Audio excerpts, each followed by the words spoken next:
ابھی یاد نہیں ہے بھائی. ایک سوال اور دے جی. ایک حدیث رسول ہے جو ہم سنتے ہوئے آئے ہیں کہ آپ صلی اللہ علیہ وسلم نے فرمایا کہ میں علم کا شہر ہوں اور علی اس کا دروازہ.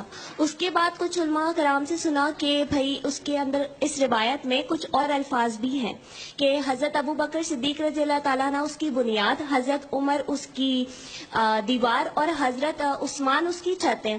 اب سوشل میڈیا پہ ایک اور علماء ہے جو وہ کہہ رہے ہیں کہ حضرت اس روایت میں اور الفاظ بھی ہیں کہ حضرت معاویہ اس کی کنڈی ہے. تو اگر علماء کرام اس میں رہنمائی فرما دے تو کوئی چٹخنی بھی بنا دے گا، کیا کر سکتا ہے جی.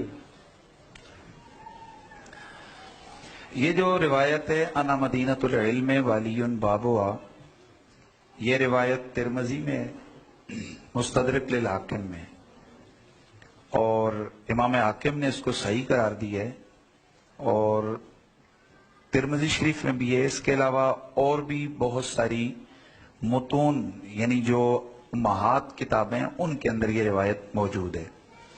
لیکن یہ روایت اس طرح ہے انا مدینۃ العلم والی بابوا من یأت المدینہ فلیأت الباب. اور طبرانی، ابن عساکر اور اس طرح اور جو کتب حدیث ہیں ان کے اندر الفاظ اور بھی ہیں. یہ جو اگلے الفاظ ہیں انا مدینۃ العلم والی باب ہوا و ابو بکر اساس ہوا و عمر حیطان ہوا و عثمان سقف ہوا والی باب ہوا، یہ موضوع روایت ہے. یہ 4 صدی کا ایک واعظ تھا، اس نے اس کو گھڑا ہے، اور اس کے بارے میں لسان المیزان کے اندر امام ابن حجر کہتے ہیں کہ وہ کذاب ابن کذاب تھا. اسماعیل استرابادی اس کا نام ہے. اور یہ روایت مانوی لحاظ سے بھی بڑی خطرناک ہے کہ میں علم کا شہر ہوں اور ابو بکر اس کی بنیاد ہے. بھائی ساری امت کے علم کی بنیاد رسول اللہ ہے، رسول اللہ کی بنیاد ابو بکر صدیق نہیں ہے. یہ مانوی طور پر بھی بڑا ڈینجرس اس کا معنی ہے. وہ کہ اس کو علامہ طبرانی نے روایت کیا ہے لیکن موضوع روایت ہے. اور اگلے جو لفظ ہیں معاویۃ و حلقت ہوا، یہ اس سے بھی زیادہ نکارت والے اور باطل لفظ ہیں، یعنی یہ بالکل موضوع لفظ ہے. مسئلہ یہ ڈاکٹر صاحب کہ ہمارے یہاں خوش اعتقادی پائی جاتی ہے.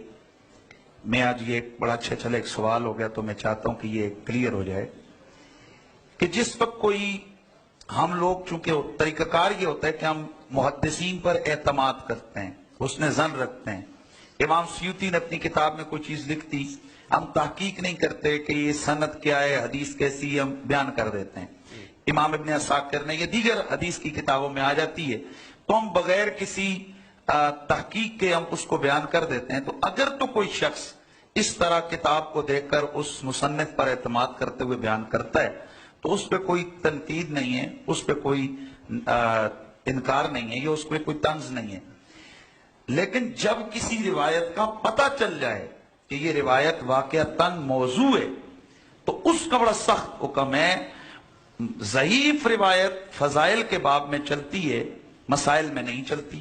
لیکن موضوع روایت اللہ کے نبی کی شان میں بھی اگر بیان کی جائے وہ بھی حرام ہے. اس کی وجہ یہ ہے کہ یہ جھوٹ ہے، اور محدثین اور علماء نے لکھا ہے کہ جو شخص موضوع روایت جان بوجھ کر بیان کرتا ہے تو اس کا گناہ جتنے سنے گے اتنے جھوٹوں کا گناہ اس کو ملے گا، اتنے جھوٹ بولنے کا گناہ. اور اگر وہ کتاب میں لکھتا ہے تو اتنے جتنے لوگ اس کو پڑھیں گے، جب تک پڑھتے رہیں گے اتنا اس کو گناہ ملتا رہے گا.